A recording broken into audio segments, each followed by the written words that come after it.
ایران امریکہ کے زیادہ مطالبات قبول نہیں کرے گا۔ آیت اللہ مجتبیٰ خامنائی کا اہم بیان سامنے آ گیا۔ ایکس پر پیغام میں کہا کہ اگر امریکہ کی جانب سے غیر معمولی یا اضافی مطالبات کیے گئے تو ایران ان کے سامنے نہیں جھکے گا۔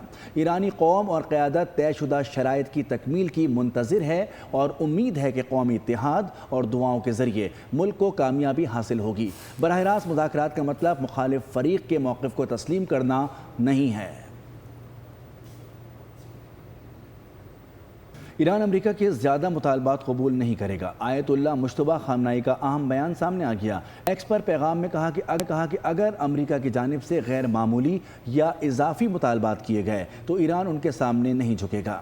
ایرانی قوم اور قیادت طے شدہ شرائط کی تکمیل کی منتظر ہے اور امید ہے کہ قومی اتحاد اور دعاؤں کے ذریعے ملک کو کامیابی حاصل ہوگی۔ براہ راست مذاکرات کا مطلب مخالف فریق کے موقف کو تسلیم کرنا نہیں ہے۔